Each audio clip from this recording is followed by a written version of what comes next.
Hello everybody, I'm here to tell you why Nintendo does not care about you or your feelings unless they are incentivized by monetary gain. Exhibit A. Earthbound has had undying support over here in the West for the better part of 2 decades now. And it's quite impressive what the fans have done for the community itself, with them going as far as even having their own Mother Direct to showcase their Mother-like indie games or full-scale remakes of Mother games past. But it's just so damning to see that Mother 3 itself has not been localized despite the outcry from fans.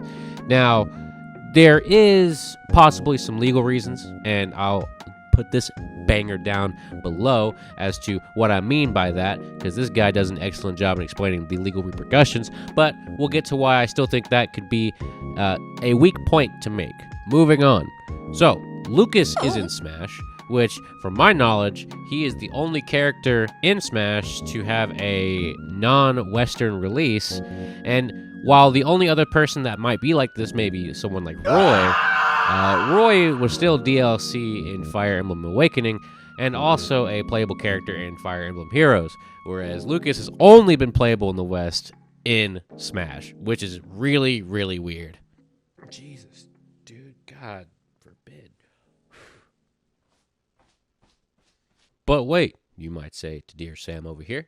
Well, they had something on the last Nintendo Direct regarding Mother, right? Well, yes, and I'm sure you're already aware of this, but the American Direct and the Japan Direct were quite different, because in the Japan Direct, they actually showed that Mother 3 was getting released to Switch. You know what they didn't show over in our ballpark? Jack shit. Jack diddly squat. Okay, but Sam, why wouldn't people just make an uproar on Twitter to the guy who made it, Itoi, or, you know, maybe a couple years ago say something to good old Reginald Fils-Aimé about having a Western release? And to that, I gotta say, man, what a great question. They already have, and Itoi and Reggie have both stated that they have no control on getting any of that released over here in the West, nor do they have plans to do so, honestly, which is very bizarre to me, but it is what it is, I guess. That being said, fans have done much, much more than Nintendo themselves will probably ever do by making a fully fledged Mother 3 fan translation that's been around for quite a few years at this point. I mean, really, the translation is probably as close to one-to-one as you can get from Japanese to English, without censoring or taking out a bunch of other things that Nintendo most likely would take out anyway.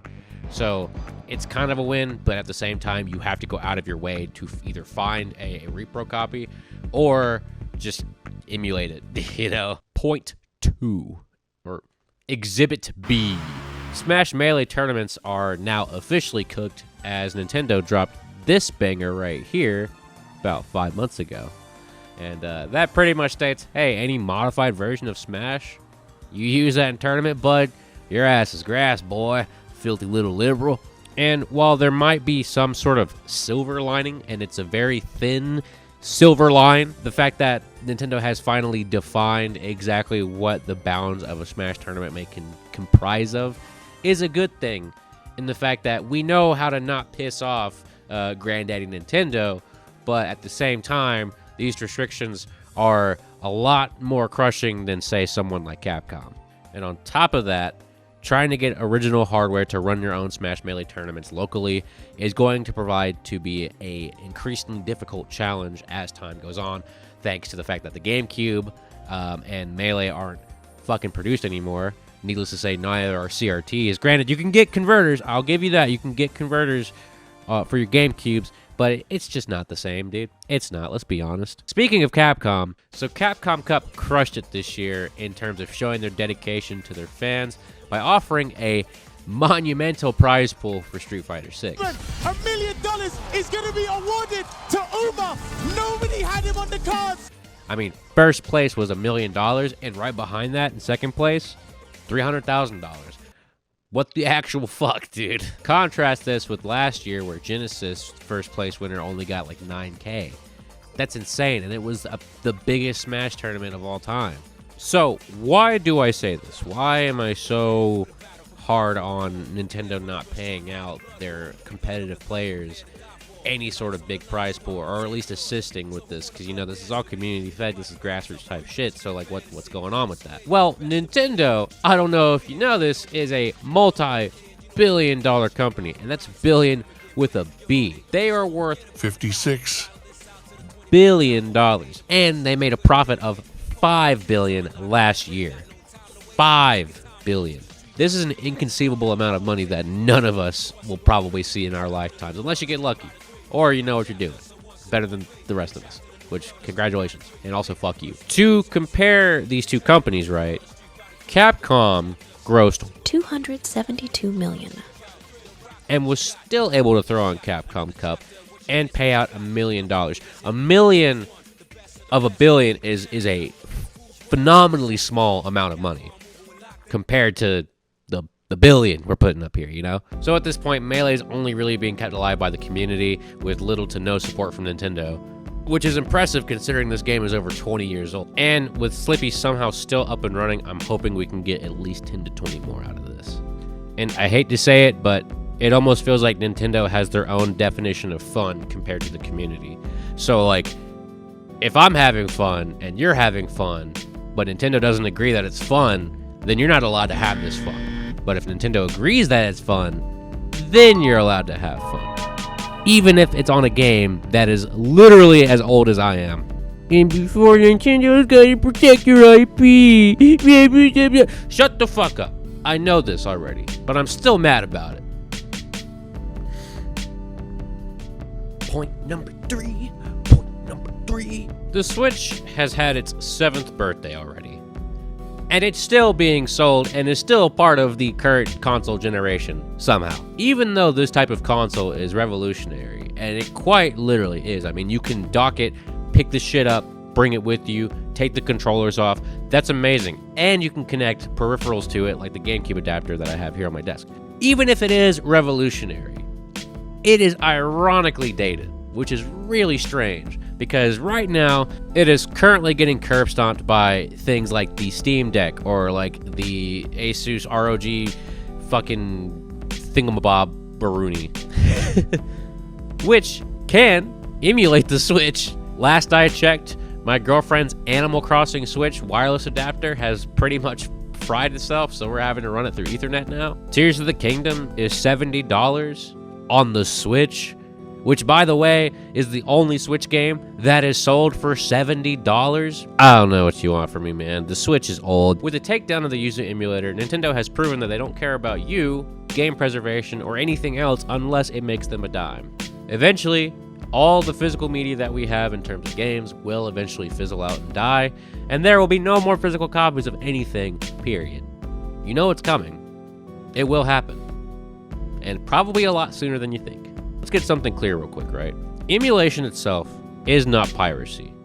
Hell, Nintendo has even used emulation on their own consoles before. I don't understand why, if I own the game, and I also own the console, and I want to emulate that game in console, well, I own it, I'm not giving it to anybody, right? It's just gonna stay in little old Sammy's house, okay, on little old Sammy's machine, or whatever, wherever he puts it, right? And I'm going to be the one to enjoy it at a higher resolution, a higher quality than I would on the original console, give or take, depending on what you're playing on. And that's not illegal. I don't know how that's so hard to understand. Nintendards need to get this through their head that is not illegal at all. Say if I were to give my copy of Twilight Princess on my fucking computer over to fucking Dinglebaum Doodleberry, then yeah, that's illegal. I can't do that. But if I just keep it, it's on my shit. I don't give it to anybody else. That's mine. It's not illegal. Now. This is a very important part to go into. I need everyone on board to listen. Are you ready for this? If you want games to continue to thrive and have life, emulation is 100% necessary. This is where game preservation comes in. I'm not about to drop $200 on an original copy of Chibi Robo, okay? Maybe back in the day when I was in my collector's highlights, you know, sure, I would fucking go for it. But I don't have that kind of money, okay? I'm a broke little wagey like the rest of you guys out there. $200 for Chibi Robo, a game that is not even produced anymore on a console that is not even produced anymore. A lot of people need to remember that whenever we're buying these games from used game stores, it's not going back to Nintendo. It's going into the pockets of the dudes at the game store, or the dude off of Facebook Marketplace, or the dude that is at a convention selling from a table, okay? This is not going back to Nintendo at all. Now, let's actually prove my point by showing you how expensive just GameCube games can be, okay? Just GameCube games. Take it over, Sam. Thanks, Sam. So we are on PriceCharting.com, a website for cataloging the average sales of certain video games. And here we have the GameCube section, which is the top selling by price, you know, how expensive things are. Here, you know, we have things like the GameCube kiosk, $3,000. I mean, you know, sure, whatever. Sonic Heroes and Super Monkey Ball Duo Pack. Okay, it's a little excessive, $2,000, but you know, sure. Okay. Then we have Pokemon Box. Okay, $1,000 just for the disc. Not even the box, not even the manual, none of that. Just the disc. And you know, we got things like Chibi Robo, $177. Yeah, that's a lot for just a disc, bud. But the further down you get, like seeing Pokemon Coliseum, these are still pretty outrageous prices. Even going down to some of the Mario titles, right? So if we get down to like, let's see, here's one, Kirby's Air Ride, $70. Wind Waker, $70. Here's some Mario stuff. Mario Kart, $70. Mario Party 6, $70. Dude, that's ridiculous just for the disc of the game. These games are selling for more post-market for just the disc, not even the case, not even the manual, than whenever they were originally released. That is ridiculous, dude. Like, it's not even fun to collect stuff when I have to pay, like, this much for one game. Like, Paper Mario Thousand Year Door. This is getting re-released on the Switch.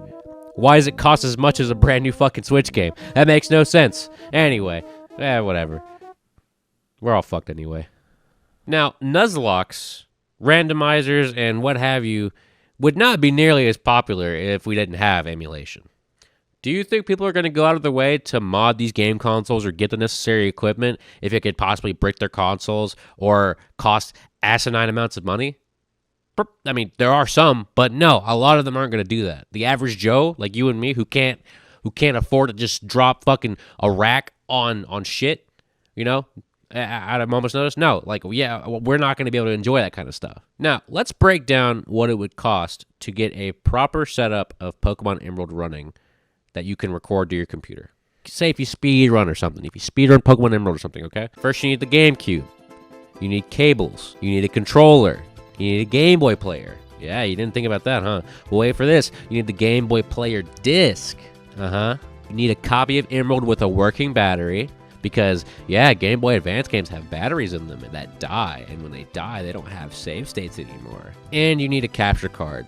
I'm not going to count the computer because that's a whole other slew of shit. But just the external stuff that you need, that's 7 things minimum that you need to get this shit running. That's a lot of fucking money, too. A lot of money.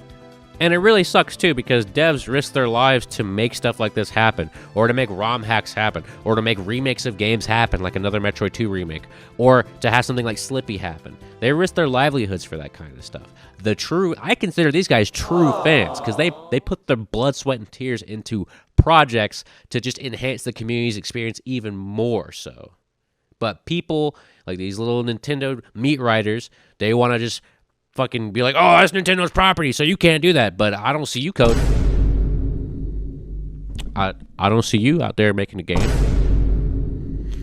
Buddy. I just see you complaining. That's all I see. Yeah. I'm calling you out, bro. Final point. The fans are by all means the biggest meat riders in Nintendo. A lot of these fans will blindly follow Nintendo and like milk anything that they release. They just suck it from the teeth, bro. They just on that shit, dude. They think whatever Nintendo makes is gold, which, don't get me wrong, Nintendo has made a ton of really, really good games, especially ones that have impacted my childhood. But with every company's gold comes a little bit of shit that's like just pushed right in there, just a little bit. These so-called fans demonize emulation without really fully understanding what the fuck they're talking about. Like, they don't read emulation law or anything like this. And I genuinely think it's a little ironic that these people meat ride the absolute dog shit out of Nintendo, considering Nintendo is a mega corporation who, again, profits billions of dollars off of people like you. People like you! To buy their stuff. When in reality, Nintendo isn't hurting for money. They're really not. And if you infringe on them making money, they will literally send Pinkertons to your house and eliminate you. You will no longer exist. Okay? Just be mindful of that. That's not a cool thing to do when they're already making more money than you'll ever see in your entire life. Okay? Just keep that in mind. I bring up all of this to say that at one point, too, I was a Nintendo meat writer. I have been playing Nintendo games since I was like 2 years old, thanks to my brothers. And my whole life, that's all I've been playing, really. And eventually, once I got out of my teenage years, once COVID hit, once the game market started going crazy, I learned that who gives a fuck? Nintendo is like every other corporation. They're greedy. They will take money from you. And they will, endlessly defend their shit until the day that they explode. Speaking of which, Nintendo just did another banger, guys. Looks like they're taking down all the Nintendo-related add-ons on Gary's Mod. Yeah, confirmed by the guy himself. Don't understand why they have to do stuff like this. I mean, this is a game that's been around for, almost 2 decades? And the damage that would have already been done has been dealt, if there was any at all, but whatever, man. Now, that's not to say that at the end of the day, it's boo companies, but also good for the devs. These guys do work, day and night to get this stuff out to us, and they make really good quality stuff. And for that, I can really respect Nintendo. They always manage to, for the most part, put out quality stuff. But that still leads me to this point of, fuck the companies, yes the devs, yes the devs, yes the devs, yes the devs, yes the devs. The devs deserve all the love, for the most part. There are some shitty devs out there, but the devs are the people of the company, not the business side of things. They are the creative development side of things. The business side of things is more so what I'm referencing. If they don't hit a bottom line of profit, if they don't make X, Y, Z, it's a no-go. Like in the case of Mother, a lot of it is probably due to trademark stuff, but, they don't want to shit out maybe, a couple million to get everything working just right, whenever they damn well could afford it. They really could. But anyway, it's like beating a dead horse. Thanks for listening to me bitch and moan about this. I'm out of here. My name is Sammy. Much love to everybody else, and I'll see you guys next time.